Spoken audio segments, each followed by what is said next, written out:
Welcome back to It's Okay Habibi. In this episode, we dive into identity and societal pressures, exploring generational shifts, masculinity, and the complexities of homosexuality. We unpack the fine line between compromise, submission, and the power of living authentically. Let's get into it.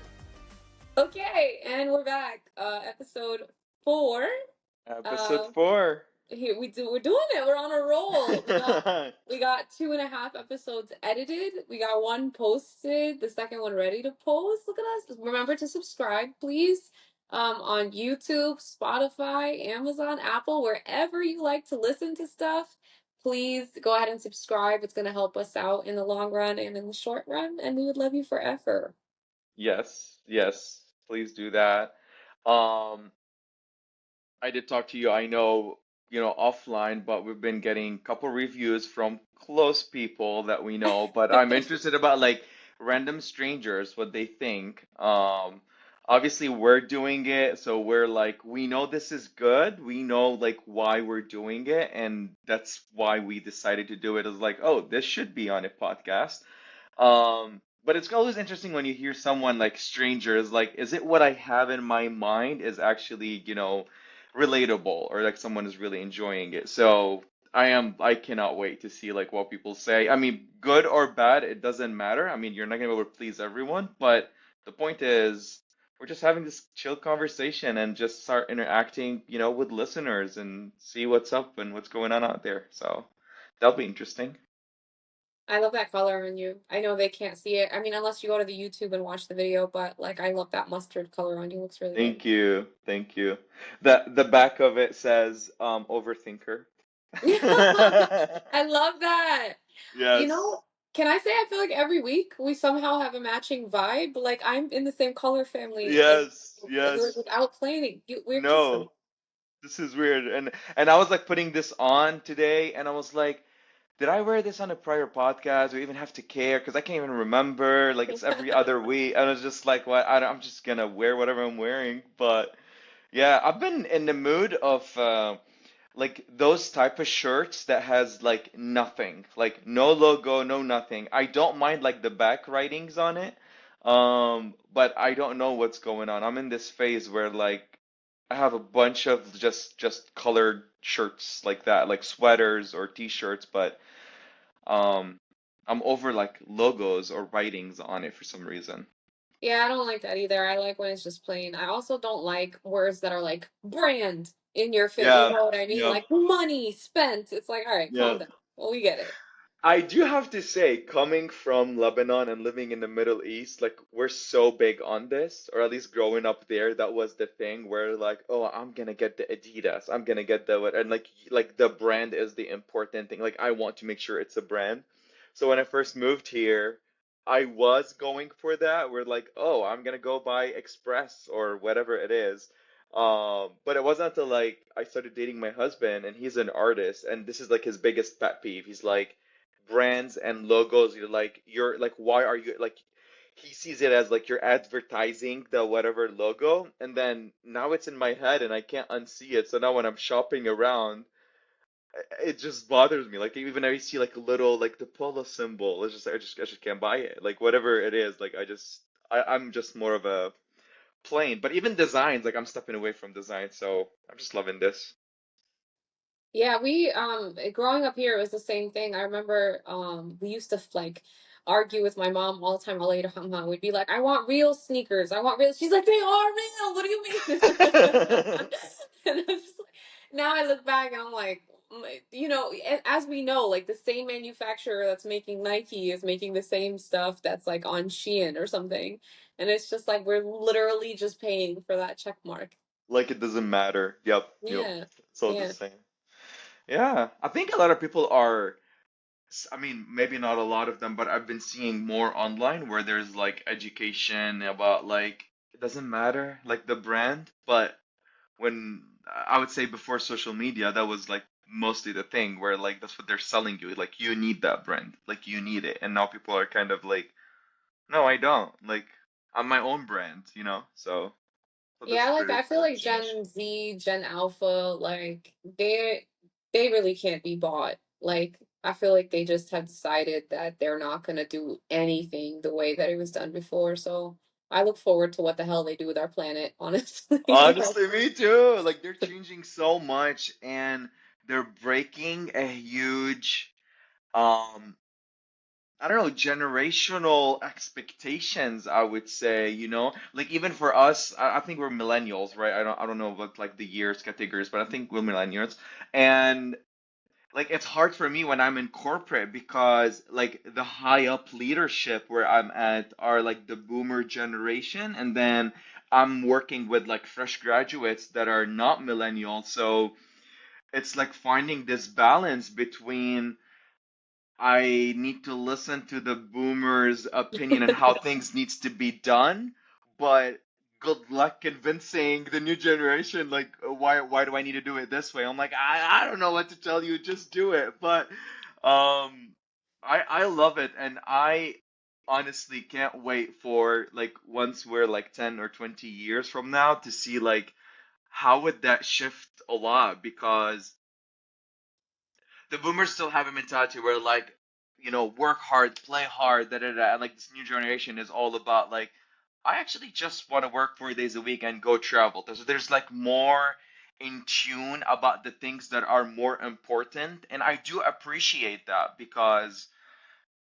our like the millennial, like this mid generation, we're very in between, so confused about like what we've been taught how we should be done, and then like we're like learning from how they're living. I was like, I just want to be free like that. Like this is actually pretty cool. So I guess we'll see. We'll see. Yeah, have you ever heard of the four cycles, like the four generational cycles? Hmm. So it's like basically every whatever, every I don't know how many years we go through like I'm just gonna read it off. So first there's like the awakening cycle, and then there's unraveling. Actually, yeah. It's oh no, sorry. It's the high, awakening, unraveling, and crisis. And so they go in order. The authors describe each turning, it's called a turning, as lasting like 21 years. So I think that's like each generation that we're talking about. And Ah. so like if you look at it, it's like you and I are in the unraveling generation where we the third turning is unraveling. In unraveling, the mood of this is in many ways the opposite of high. Institutions are weak and distrusted, while individualism is strong and flourishing.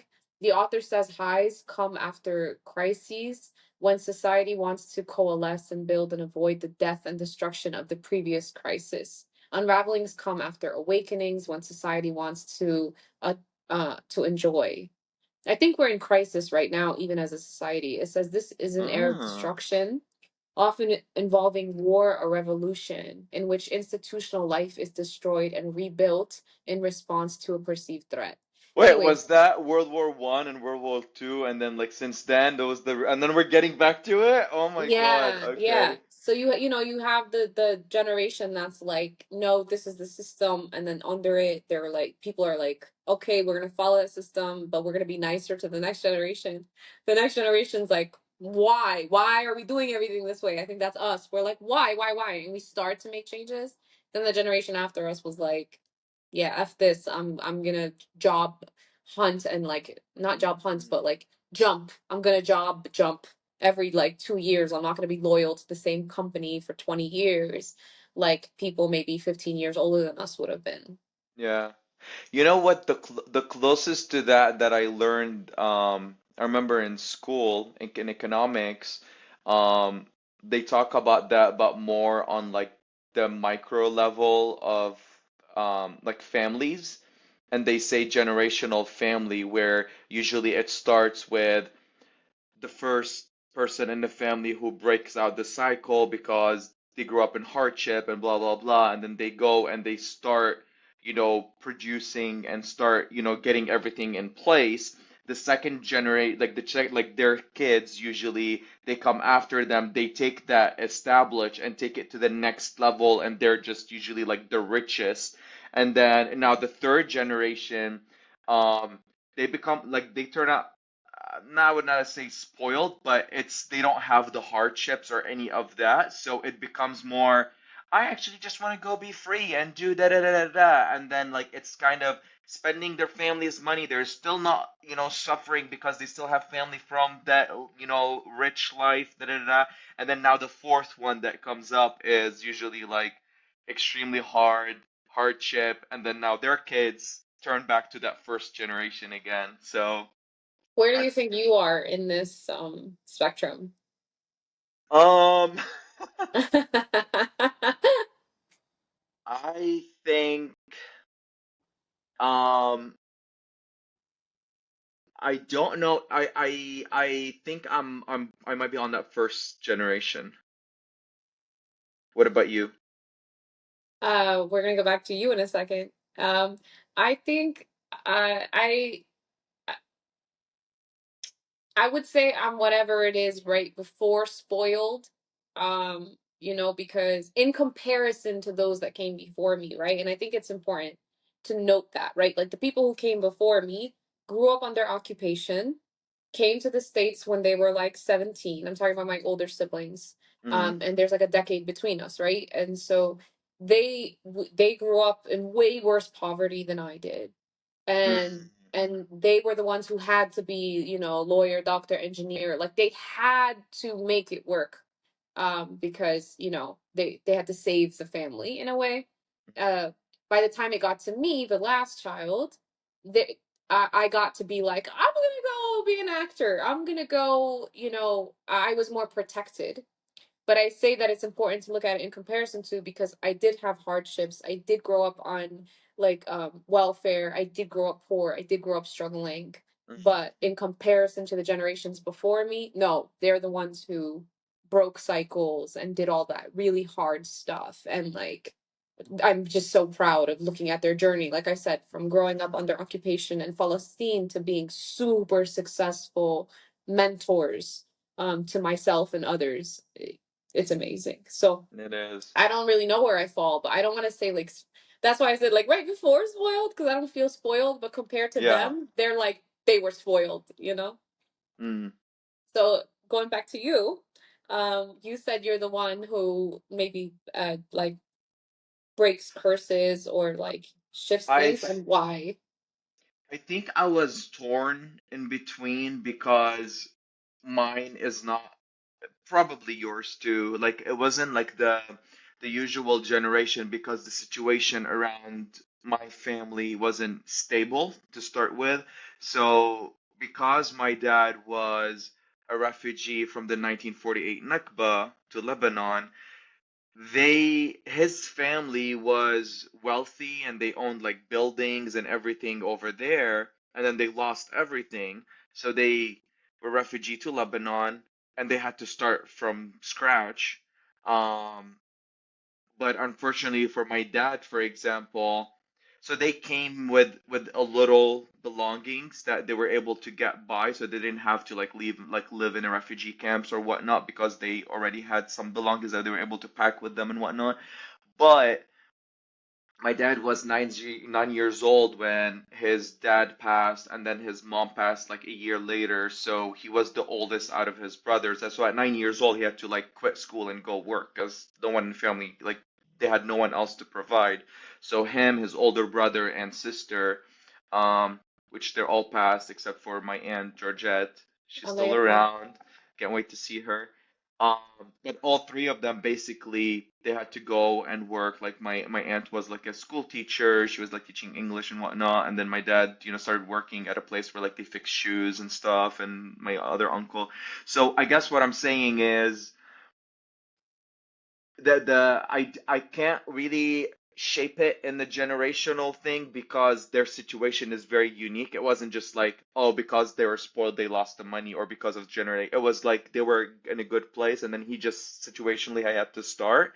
So he did really good. Like my dad really did very good for himself until he got older, like in the 60s, and then like situations were happening, technologies were coming in, so he was like doing less work, and he wasn't able to provide as much as he used to and whatnot. So that's where we kind of like started to lose money, and that's the time that I grew up into where we were Mm. like almost nothing, like zero. So that's why I feel like I mean, I could say I grew up in the second generation. That's why I was torn between the two. But second generation would be like there's something established, and there wasn't anything established for me. I would say my older brothers, they grew up in that time where my dad was having stuff established for him, and they were able to pick up from there. But my time, I think I'm the first generation. So, long story short. No, no, that's it's just so interesting how quickly it changes and how much of it, um, you might have stated it, but like how much of it between you said like you guys were maybe a little better off with your older brothers, and then by the time it got to you, hmm like what were there external factors you said that contributed to that? It was internal. It was like civil war in Lebanon. That no, that is external. It's not like your dad just was like, I'm lazy, I whatever, or like it was like shit happened in the country.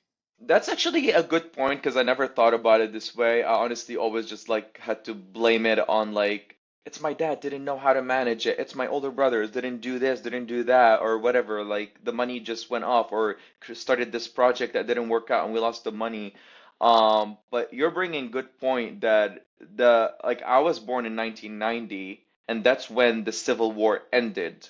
My brothers, they grew up through like during the war and whatnot. So they definitely had like harder time with life and they're my older like oldest brother is 11 years older than me, so he's like already in his like 20s when I was like still in my 10s, and that's the time where you start working. So I'm sorry. it's There, it's like that's the time when you start working is definitely like a cultural thing because like in America as of right now, right? Like you're not even allowed to get workers permits until you're like 15 or something. oh And yeah, that's for people who like really like I had to go work at 15 because we were poor, right? Like you yeah. normally don't do it, but like you're like and 10 years old is when you normally go get a job. Like you said it so plainly. I cannot imagine my like 10-year-old niece right now going and getting a job. Like I mean, for me, I was, I think, 15 when I got my first job. reasonable, yeah. But it was more like a summer job, like not, but when I started college, I was just doing full time. But anyway, that's just life. Like you just have to do it, I La guess. It is what it is. empty. That is not just life. No, some people could go through college with a cushion. They don't need to be working. You said full time. Like, it's like that concept. The body keeps the score. Like I don't want, and it's not my place. But like me loving you, like don't discount how much you had to do to get to where you are. Like other hmm people didn't have to work full time. I didn't. I worked part time and I took out a lot of student debt, which is a problem now. But back then, it was, I didn't have to work full time is the point, right? So I just don't want you to Yeah. discount from yourself. Like that's not actually it's not ideal, right? And it is a struggle that you should recognize and you triumphed over it. No, I get that, and I think I do recognize it. I don't know. I was just in the moment. I was feeling. I didn't want like the conversation to keep like zoning on like, oh my God, you did so much or whatever. But I do realize it. I do agree with Okay. you because I went to like a prestigious school in Lebanon, but to be able to make it through that school, like I had three jobs. It wasn't just like just yeah, I had like a two full-time jobs and I was working in college to get, scholarship. They removed like 25% or whatever. So it wasn't easy and I know that and I know like other people in my college they were just like not working to your point like their parents were paying for their tuition and they're like, "Oh, I remember like we're gonna go to Ayanapa. Like, do you want to come?" I'm like, yeah, no, I actually doesn't feel like going, and I'm like, I can't afford to go. What's But Ayanapa?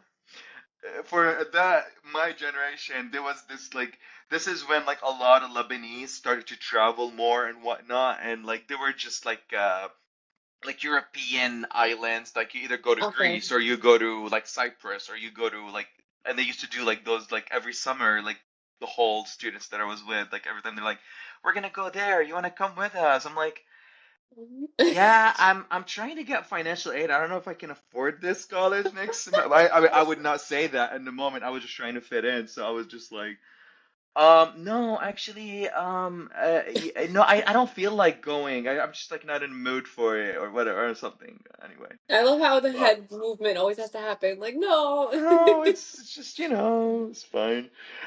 Speaking of head movement, then you just said that I was telling my husband because I work with a lot of coworkers that are in India, and could be just my ignorance, but I realized that when I talk to them, um, when they're saying yes, they say it like this. And Okay. I didn't say that. I mean, I could be wrong for all I know, but it's something that I picked up and I was like, this is so interesting because for me, this is no. Like this or this is no. And Hmm. I was talking to one of my coworkers and then he was like agreeing with me and he was like, "Yes, yes, Noel." And I was like, this is so the opposite of like what I do, but it's just so interesting. I don't even know why I'm sharing that, but I just when I said No, I like the head shake. it's actually interesting. You're right because there's stuff that they say, I don't even know who did it, but the studies on like the universal things, right? Like when you are happy, you smile. That's universal. Hmm. And so like I think one of the things that was named, right, other than, you're sad, you cry, or extremely happy, you cry, was that no is universal like this, like left to right, because like let's say someone's trying to feed you food you don't want, you do like this, and like that's where it Ah, comes from primally. And I do think like the difference between like the Indian head move that you're like pointing out is like it's not left left to to right. right, it's Yeah, more yeah. like, I Yeah, think the people who are listening might know what we're saying. But I actually find this extremely interesting because now I want to rethink that whole study and be like, is everything universal that we thought? Well, I know laughing and crying is for sure. Like I doubt there's a uh, society that like, you know, yep. doesn't smile when they're smiling. I'm sure there is, especially maybe Middle Eastern.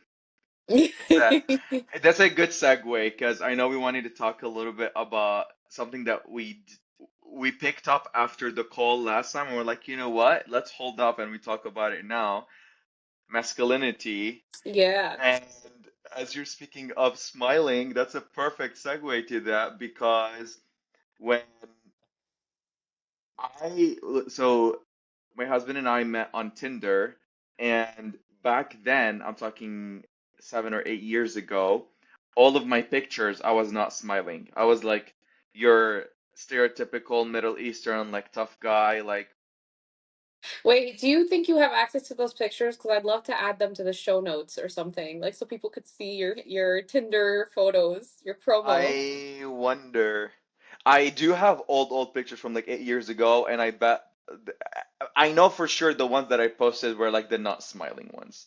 All right, Um, we're gonna find a way to like link some of those photos or like do yep, something with yep, them. So make sure you're going at least to the YouTube or looking in the show notes because I will promise do. listeners I'm gonna show you Noel without a smile, which is hard to Okay. imagine because you're so smiley. I know that's the difference. That's coming out. That's being more comfortable with yourself. Like all of that has changed. But I remember back then, I was just out like a year and a half ago or like 2 years ago when I met him.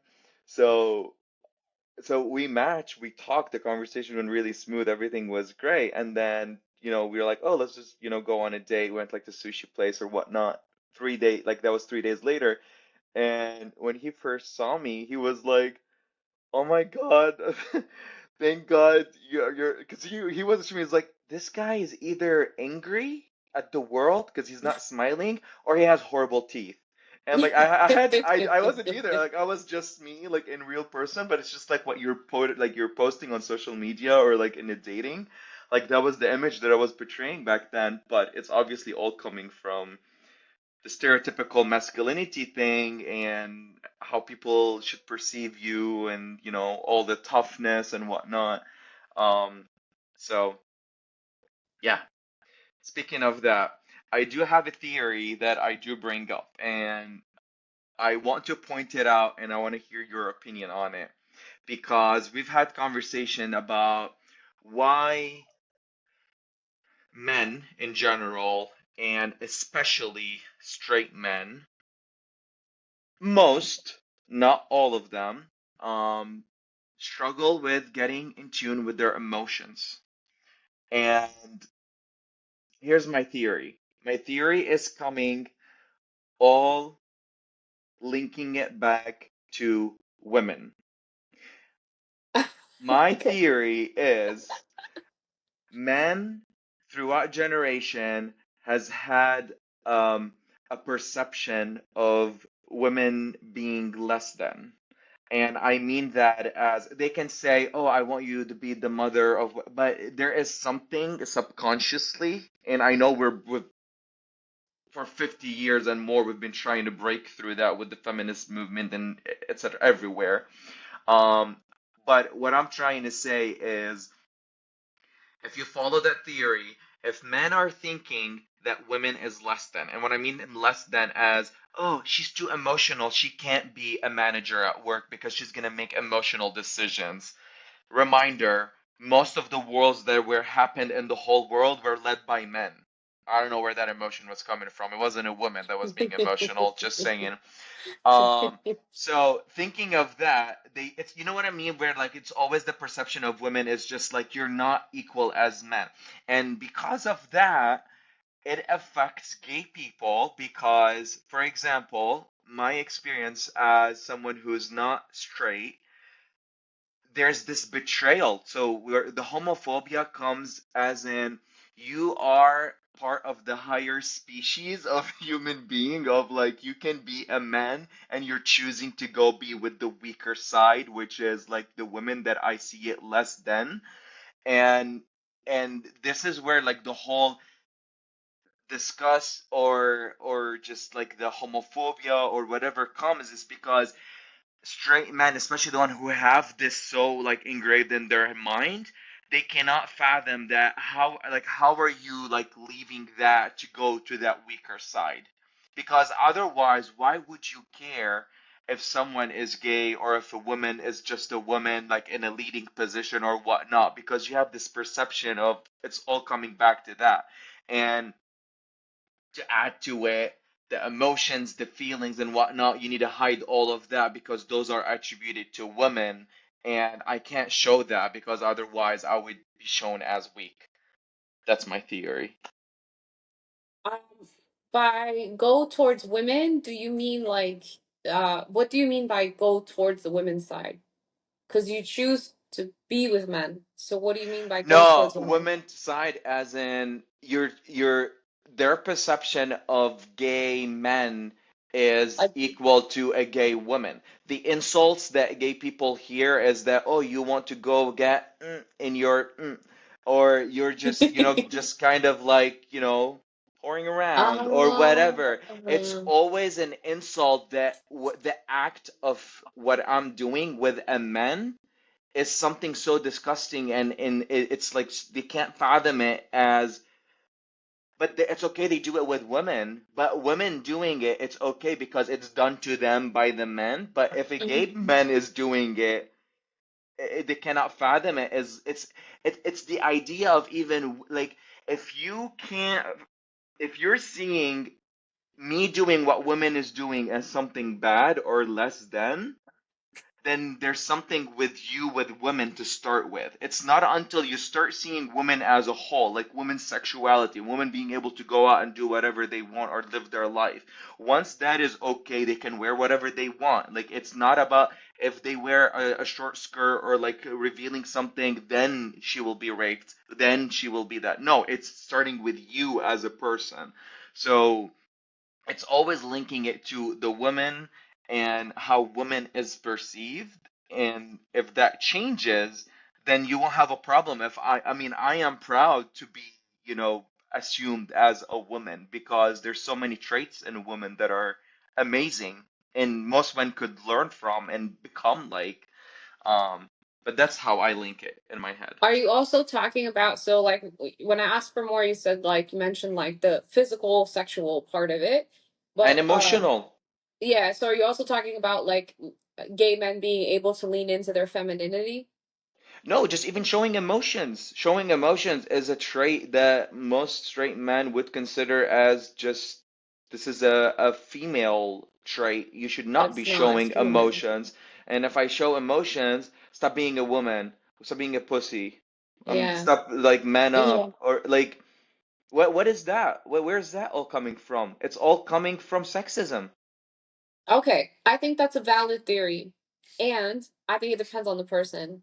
So I would say that like certain I can't even really wrap my head around it right away. So I'm gonna need time before I process like it coming from a place of them seeing women as less than and then equating gay men to women and saying like, well, now I see you as less than. I think that's totally valid on first listen. But also, I think there's something to note about how many people, when you look at like these, for example, really conservative politicians that do everything behind closed doors, and then they make laws about it in public, like you cannot be gay, you cannot no gay marriage, no blah blah blah. But then they're having all of these not only like gay relationships, they're having like these sex parties and they're trafficking children even. And so I think some of it has to do with power, right? Like only I can do whatever I want to do. You cannot do whatever you want to do, right? Like certain privileges are reserved for these people. Like that's one way that I could see it. Another way of seeing it is a lot of times, and this could be with being gay, this could be with being joyful, this could be with chasing your dreams, it could be anything. I heard this one time and I liked it. People get mad at you when the thing you're doing activates their demons, Mm, right? And it might be because they want to be as free and expressive. They want to not worry about what society is thinking, right? And like you, this is the process of saying going from being like in quote unquote the closet to coming out of it is you have to shed that caring about what people think. And mm-hmm, that's what helps you come out at like one part of it, right? Um, so I do think part of the hate is also this resentment that like you have accepted your truth and you are living in it and I cannot. And even if whether they know it or not, right? Like whether they are the politicians that are out like doing whatever they do and they know it and they just hide it from the public, or you won't even admit it to yourself. Kind of like I don't want to speak for your story, but how like when you were processing, is it possible that I'm gay, right? Like they won't even let themselves process it and mm-hmm. ask themselves that question. So I think it's not just what you're saying. I think it depends on the person, and it could be any one of these things that we talked about. And what I would take this moment to also ask people to like comment like what your thoughts are on this, because I mean this is obviously a very huge discussion. Yep. But what do you think about what I said? I do want to say on the comment, don't come at me with um Like your sin or whatever. yeah, yeah, like I mean, I respect everybody's beliefs and religions, but I mean, I guess you can come at me. I mean, I've seen it Let them, everywhere. right? Like Yeah, that Bell let them, Robbins let video. them. Let them. Okay, sure. Like it's Okay. not gonna Let change them. who you Come, are. do whatever. It's just a waste of time. It's not gonna change anything, but if it makes you feel better, I guess Yeah, let comment it it. out. Let Let your it hate out. whatever. But anyway, There's like a Dave Chappelle skit that like my brother's always repeated. I don't even know if I ever even watched the skit, but he's the you have you seen did you ever watch Dave Chappelle? This the show? no. No. There's basically a skit that revolves around a blind person who hates black people. He's in the KKK, and the thing is he doesn't know that he himself is black. Mm, And so like it's a hilarious thing, and he like gives a speech and he's like, if you have hate in your heart, let it out. And you know it's like this is what my brother always used to come and like say, that if you have hate in your heart, let it out, whenever I'd be angry. So to the commenters, if you have hate in your heart, let it out. It's not gonna affect my joy, it's not gonna affect, hopefully not, Noel's joy. And I could just easily delete it, so please waste your time. yep. Yeah. I mean, it's not really gonna affect me because I've been there. It took me forever to process this. Trust me, like, been to church, prayed to God, stopped praying to God, like been through the whole thing until like I am, I'm at a place where like my truth is my truth and I'm happy in it and I'm just like living my life. So It it is looks what good it on is. you. Thank you. Look at you Um, smiling. so. what were you saying? You wanted, where you were asking about. So I see your point about the. It could be coming from a place of power, but it could be coming from a place of, you were saying, like, if you're like a politician or something, using your power to da da da. I do think sometimes it's not just like because you just have a power that you're trying to exercise. I think sometimes it's internal homophobia. Um, a lot of people don't want to deal with it, and it's hard when you see someone else being free, just being themselves, just living their life. Um, it triggers something in you, and I think this is where a lot of time it starts from. It's sad, to be honest with you. I told you, I remember for this last episode, I told you about fellow travelers that we're watching. It's a really hard watch. I recommend people to watch it, but it's a hard one. Pre-warning. But it's exactly what you're talking about. Basically, it's like a gay story, but talking about the era between the 50s and the 80s, 90s, where like the up climb of the AIDS, but how politicians they were exercising their power and how things were happening and working, and behind the door most of the politicians who were speaking against gay people in the US, they were already gay themselves, and it's like so sad, and a lot of it is based on like true stories that that they picked up from, it's a collage of different stories from that era. So it's a really really interesting show to see how a part of it is internal homophobia. Another part of it, because legally people were not allowed to just be gay and be out there in a society. So they were. The point that is so important about this show is, at the end of the day, even if you don't allow it or don't legalize it, it's still gonna happen. It's not going away. It's been happening. It's still gonna happen. It's a natural thing. The animals do it. Everybody does it. Like it's not rocket science. Um, but what this show highlights is, when you don't legalize it, a lot of women get hurt through it, because a lot of gay men, they started to marry women just because they're trying to have a cover for themselves. The woman is not happy. They're not happy in their relationship with the woman, and they're sleeping on the side with men that they're not happy because they can't have that relationship with that man, and they can't fully give that woman what she wants. And then I think the most unfair part was for that woman, because she could have been with a man that actually loved her. And a lot of them, like, you hear their stories, because I like how the show shows you like all three sides of the relationships. And the most heartbreaking side is the woman who lived like 20, 30 years. They have kids, they have grandkids, and she knows that her husband is gay, but she can't speak anything about it now because he would go to jail. But she's just not happy.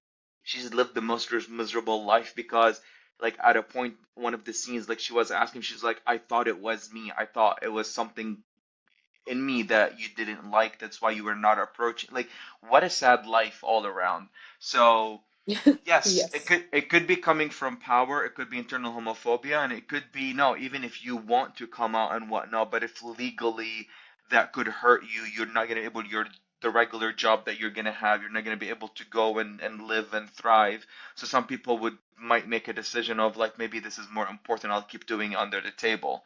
And sadly enough, I know a lot of Middle Eastern men in, I mean, my life or around my culture, that they do that. They still do that because the US is a little bit, I would say like 50 years ahead when it comes to this specific topic and the acceptance of it ish.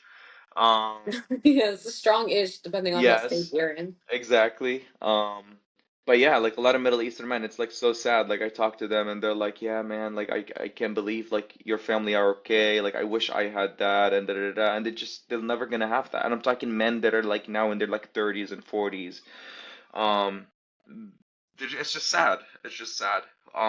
But if you think about it, my theory, it all comes back to straight men. It all starts with them.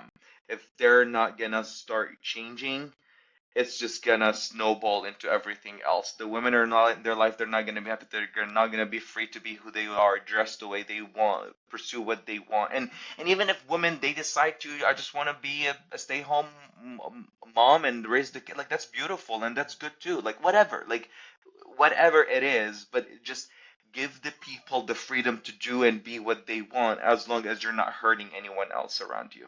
Like that's as simple as it is. I have a few thoughts. One is there's this book by Eckhart Tolle. He's the same guy who wrote The Power of Now. He wrote A New Earth after The Power of Now. And I think it's in his book. So, please correct me if I'm wrong, internet trolls and friends. But he says that the world was fine, right? And then men became jealous of women. At some point Mm, in time, that's where the sickness started. Like he argues in A New Earth that the world is crazy. And for the people who are awakening to the fact that the world is actually insane and we basically the matrix, right? Like we're all functioning in this matrix and it's not normal. It's not okay that there's people that are hungry. It's not okay that people own the oceans. It's just this does not make sense. mm, And so he's like, you're not crazy. We're living in a crazy world. And he helps you kind of cope with that and he awakens you to the craziness of the world. But anyway, he argues that, I think he argues that. It might be a different book that I read this in, but he was saying, that it started with men being jealous of women because of how women can heal and how women have this, ability to lean into the feminine and masculine. We can lead, we can be strong, we can do all of these things. And so they began to assert control over mm. women. Yeah. Um, and it looks like all the things that you said. That's one thought I had. I could pause before going into the second one about religion if you want to comment on that.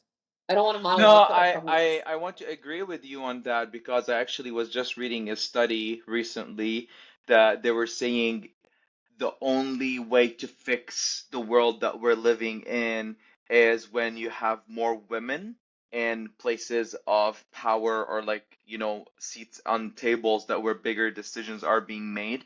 And the reason behind it is because throughout history, women has proven that they're more psychologically equipped and their methodology of how they approach a situation is very different than men. Men would go and apply to a job that they're maybe 40% qualified to, and they just like, I'm just gonna go apply, like I'm just gonna get the job. And women usually tend to I want to be 80 to 90% qualified, like matching the points before they even consider applying. So it's good for men because you have that confidence, you just go for it. But the problem is those same men, when they get the job and they are in those positions, they're making the same decisions for the company or for the jobs or for the country or for whatever based on the same mentality where when you're reading your stats and your numbers and like 40% you're there, you're moving on with the decision, and that decision might not be the wrong decision, and most of the time it's not the right decision. You now have an army of women and other employees having to come and clean up that mess just because your ego was just like, I'm just gonna go for it. However, if you have more women in there because of their tendency of wanting to check multiple bullet before I go there, imagine how better decisions companies would be making. So I just thought that was interesting. Countries and companies. So, um, If I can, I'll ask one of the interns to maybe pull some articles on women leaders or some numbers that might be helpful and put them in the show notes. I think that's something that I'd love to provide information for because I think you're 150% right and I'm sure I've seen it that women leaders quickly solve problems. I think the first country to come out of COVID lockdown was one run by a woman, right? Um I will look it up and add the article so maybe I'm not misquoting yes. myself. But yeah, and I'm not trying to say oh, men suck, women are great. It's just to your point, maybe we need to filter in more of that thinking that you pointed out that women do, right? Make sure I'm qualified for the job before I apply kind of thing. Yep.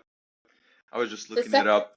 Yeah. Yes, New Zealand, led by Prime I know Minister New Zealand, I should have Jacinda said it. Ardern, was widely recognized as one of the first countries to successfully manage and emerge from the COVID crisis. Look at that! Go New Zealand. Other female-led countries such as Taiwan and Germany and Finland, they were fast to get out of it as well. I mean, do you need more proof? Come on, come on. Like, mic drop. Yeah. So yeah, if there's other information, I'll put it in the show notes, but I think you just did what we were looking for. Yep. And that was like a 2 second search, y'all. But I do, Religion. yeah. Oh, so with the, so and I might do this, this might be a whole other thing that we could analyze, but like, as a Muslim woman, Muslima, I find the need to consistently like bring this up and like pre-defend Islam, because again, the way the West consistently talks about Islam and the way that it was shoved down my throat to make me feel like that this religion sucked, and it doesn't. Um, One thing is this control factor, and I think a lot of Muslim men have really ruined the religion for others. And this goes like countries, this, it goes by family, it goes by tribe, whatever. And of course the Quran is a work of art, right? It's beautiful, it's poetry, it's whatever. And with all things like that, like there are scholars that have to interpret it. And so depending on who interpreted it and whose interpretations you're following, like certain words could mean something completely opposite. My whole point here is that um the same thing we were talking about with men wanting to control women, I could hear already people saying, "Oh, well, Islam is a religion that does that, and like women are submissive and blah blah blah."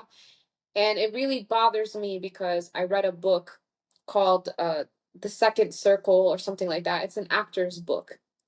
And she talks about finding your voice.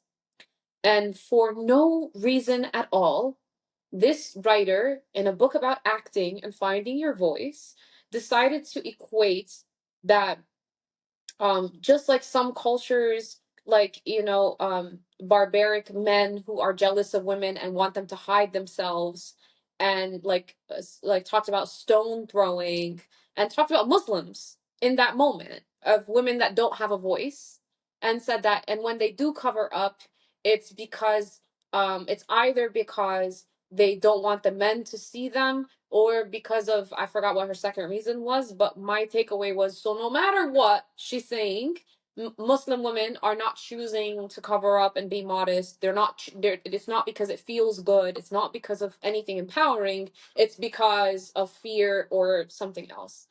And so all of that is to say, I constantly feel the need to bring this up.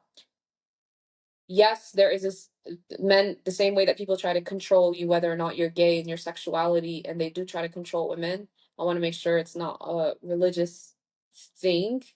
And that to the same people who think that Islam, like to the Muslims who think it is their job to tell a woman like what to do and how to do it and how to live, I think all things lead by example and lead by love.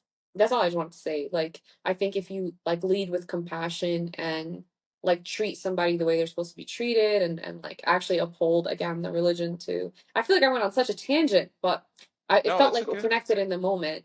I think like and I do have like friends outside of my religion that also deal with this when it comes to men and control. Mm. And it's like you can get way more submission with love and compassion, leading by example, protecting and providing, than you can by force. And I think that's, Why do we have to call it submission? I don't know, that triggers me. I don't think it triggers me, because what I mean by submission is I see why it triggers you. The word submit is like to bow down, to be less than, to be secondary. Why can it be like a partnership, I team? hear you, but what I mean by submit is, and maybe we could go back and forth on this, but like what I hear when I say submit, I mean to it. I do mean partnership. I do mean to give in, and I do think that it's not just women who submit. I think men submit to women. So there's a lot of times where, like, let's say even in any relationship, but I could say in my relationship, there are things that I want that maybe he wouldn't want to agree with at first, but because I will sit and talk and rationalize and explain and we respect each other, in the end, he will like submit to what I want. So by saying submit, I just mean give in or like yield to, not submit in terms of how, again, we traditionally are taught to look at that word as less than. Compromise. Compromise. Sure. Yeah. Yeah. Way better. The word Positive. submit triggers me. Compromise. Compromise is Okay. great. I love Yeah. compromise. Yeah. Yes. So if you want someone to compromise, um, it's just sometimes it's not even compromise. Like sometimes you do like sometimes you don't meet in the middle. Sometimes you go towards what the other person wants, and sometimes they go towards But what that's you want. compromise. I think I compromise am is when I you am meet in the middle. willing to I am willing to not do what I said I want to do because I love you this much that it makes sense to me that for you to have that. That's I hear you. compromise. Nah, to me, Submit so the sounds semantics. like you just do everything even if it's not your will or want. I want to Google it. Submit feels And wrong. I will Google compromise. Compromise is to reach an agreement by giving up something to resolve a dispute. So both people in a compromise give up something. Whereas when you yield to or submit, you are conceding. You are saying you get what you want, and that's okay with me. So so submitting is the act of presenting. Sorry, I lost because I was reading the submitting. What were you said? Just so you said that again. To compromise means to reach an agreement by giving up something to resolve a dispute. So I think There you go. each party has to give up something to reach the agreement. Yeah, But sometimes you don't. Sometimes the one person gives up nothing and the other but person comes to them. I think compromise can come from one side too. No, as a noun, a settlement of a dispute by each party giving up some demands. That's literally like what a compromise is. Okay, I'm not going to get what I want. You're not going to get what you want. We'll meet in the middle. But I'm saying sometimes you don't compromise. Sometimes you say, you know what, to your point. Sometimes you say, you know what, I love you. I will close the gap and come to you. And sometimes with reciprocal relationships, it's not one person always closing the gap and going to them, the other person will come to you. You give and you take. And in a way, the relationship then balances out and there's compromise in the relationship, right? But I'm gonna breathe I will through it. not say to you submit though. Like hands down, you got it. I will not say submit. I see All how right. it's triggering. It makes sense. Submission, behavioral context, the act of yielding to authority, control, or another person's will.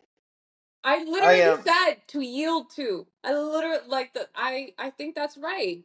I think it's right. And I okay. think it's Um, okay. I maybe like again, I think this is like next week's episode, right? Like let's talk about this word submission and triggers and why. Because for me, again, and I'm a strong person. I'm a very strong, opinionated, like solid, grounded woman, right? And I think where I'm coming from is a place of like, yeah, I will submit to someone else. I'm you okay know with that. what? I'm realizing something that we're talking now is coming from an upbringing in the Middle East. Um, the submission has a very negative connotation in my mind, while you know, being raised here, the submission doesn't have as much connotation. It could be more something that you um what do you call, not fantasize, like you find it as something pretty or something beautiful if it's done within love or something like that. Because I grew up in a time where women didn't have much rights, gays obviously still don't have a lot of rights. I was a Palestinian living in Lebanon, didn't have rights. So my whole life and upbringing was all about not having rights and having to keep submitting beyond my will, that I'm just like it's like it is a privilege to choose to submit when I grew up in a world where I had no choice but to submit, and I just can't, like I can't do it, I can't say it. I'm struggling even saying like submit is something pretty because I still know there's people living elsewhere that submit is not even fun. for them. You know Oh, what I mean? Like I it's do. just I hard. love you. I'm Yeah. sorry. Yeah, no, No, it's okay. that makes perfect sense. Yeah, and I will say that I didn't grow up thinking submit is and it might be like in very recent years that I've been able to accept the word submit. Yeah. Because in the West, they also on the outside looking towards like the Middle East, right? Or the, the Arab countries, submission, submissive are all looked at as like horrible. That their way of life is horrible. And you're like, yeah, it is horrible, like based on what you're saying right now. But I think the more I'm coming into myself and again learning to like come back to the culture, to the religion, and of course like taking what I want, leaving what I don't, honestly. um I There's certain things that I'm like, why did I feel that way about that word my whole life? Why did I feel that way about this religion my whole life? Like why? And so there's this process of unlearning that I've been doing and Mm, asking myself. And so I recently started being okay with submit. But with that said, I did not have to ever deal with the things that you still have to deal with till today. And so it is easier for me to get to where I am 150%. yeah. It's easier for me to accept that Yeah. word. I think, yeah, that didn't even need a whole episode. It's amazing how you were able to just like get to the heart of it immediately. We will not say submit here. We will say we will say No, no. compromise. Here's the thing. I truly believe that people should have the right to do whatever they want. Like if submit is what you want, like that's fine and that's not on me or like you don't have to, get away from that. I was just trying to process why was I having this strong of a, reaction to it and I know now it's Yeah, because it is a privilege to be able to do or have that because I grew up with horrifying stories about a lot of women. There's no laws to protect them, that were yeah. beat by their husbands or their kids or killed because they just said, I don't want this marriage, I want a divorce. Then, like submitting was a negative thing, and same thing for gays, like gays in the Middle East or a lot of places, even in the US and areas, like you can't just submit to the status quo or like the law or whatever you know what I mean, like I submit do. is It's giving even up. making me think about like slavery, indentured servitude, Exactly. like you're forced to submit. And so Yep. yeah, that doesn't just put a bad taste in your mouth, it's generations of trauma in your cells, Yep. right? And so you're right, it is a privilege for me to be able to like come into a looking at it and going, yeah, I want to submit today because I have a choice. Yep. Choice is beautiful, alhamdulillah. Yep. But yeah, I think that's really important, and I'm glad you said everything you said. Because I could be out here like submit, just okay, submit. I want everyone to submit. Yeah, and it's like I'm triggering and traumatizing people. No, No, no, but I don't think, I mean, maybe there is people, I mean, I wasn't traumatized. It's just triggering for me, for sure. and I was trying to get to the bottom of it, but here we are. That's why I guess maybe I don't like that word, and I would prefer, what was the other word that we just said? Compromise, even Compromise. maybe even like yield too is still okay because you're just like it's more of like a gesture, like yielding, Yeah, like yes, you go yeah, first. But submit to definitely has strong, like you said, context, connotations, history, everything. It definitely is gonna evoke a visceral reaction, and not just you, but a lot of people. So I'm glad we actually talked this out because for the people who are like, I don't mind submitting, this is, I think I represent like a few of those, what that might feel like or sound like. And and I think there's a difference between submitting and I think people lead the submit with I want my other person or my other partner to lead. And there's a huge difference between the two.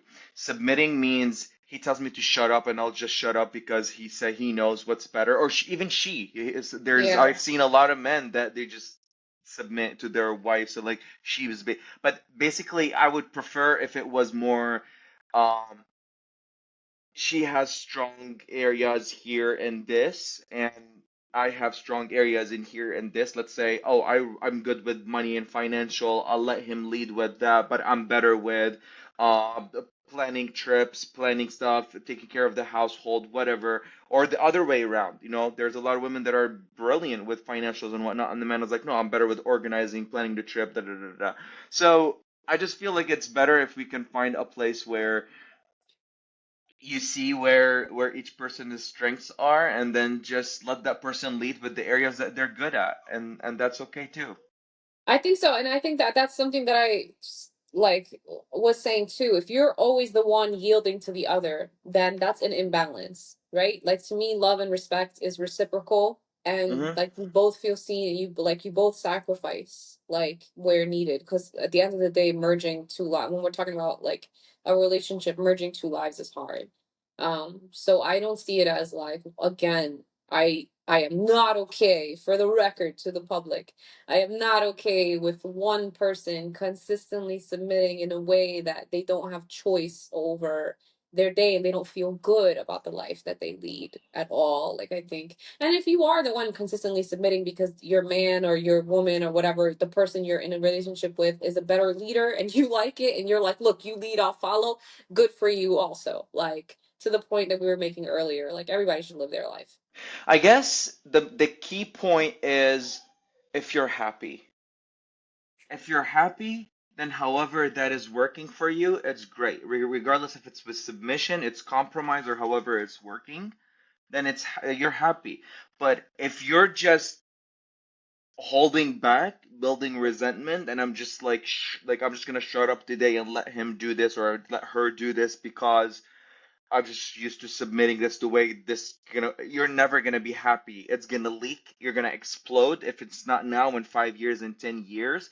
And you see it a lot. A lot of like women would be like, "Oh, I'm okay. Let him lead." But at the end of the day, it's just I'm just gonna try to avoid conflict, and like maybe she's try different things to like get him to where she wants him to get to, and he's not. And she's like, "Well, I'm not gonna get a divorce, so might as well just submit."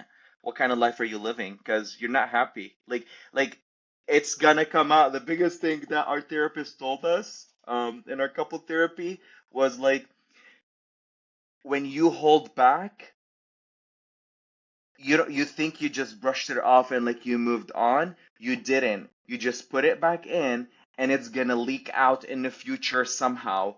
So might as well have the control of like when you decide to let it out versus let it come out at the wrong time and place and just burn everything with it to the ground. So I I just, I would say guess, that like leave it with this. that. No, I'm with you. I think the summary theme here, even in looking at this entire episode, is like live your truth, right? Like if you live your truth, you're gonna be okay. And even in the relationship, you just constantly have to be living your truth. Like it's a principle. Yeah. And joy first. I think yes, 100%. I love that. One last thing, because I know I was talking about straight men, and that's why I was, because I know there's a lot of straight men that are putting the work, they're doing the work. It's coming, and because we've had an offline conversation where I told you, like, my heart breaks for them when they're doing this or feeling the way they're feeling. And I'm talking about like who feels less about women or whatnot, because they're hurting on the inside as well. Otherwise, you would not care. It would not bring up those emotions for you. And they're the most men that are, not always, but a lot of time they end up, killing themselves or like going through suicide, or see the higher number of rates with especially straight men with suicide, because you don't show your emotions. You try and push that away. So I know there's a lot of men that are doing the work, and I hope the others would eventually see that it's not worth it.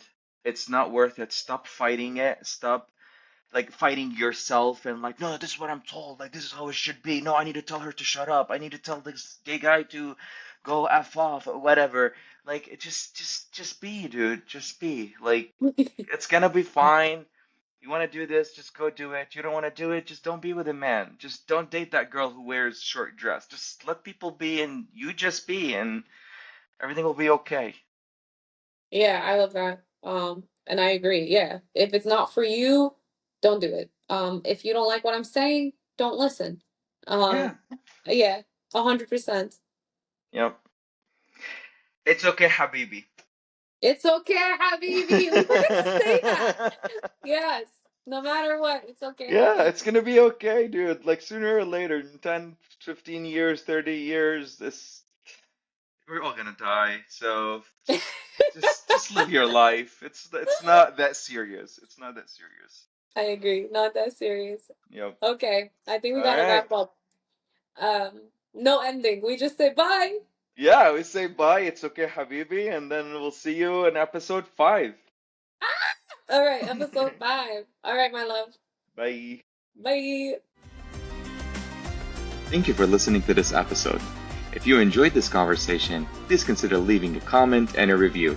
It helps us improve and reach more people. We're all just trying to figure it out one conversation at a time. So go easy on yourself. Trust the process. And remember, it's okay, Habibi.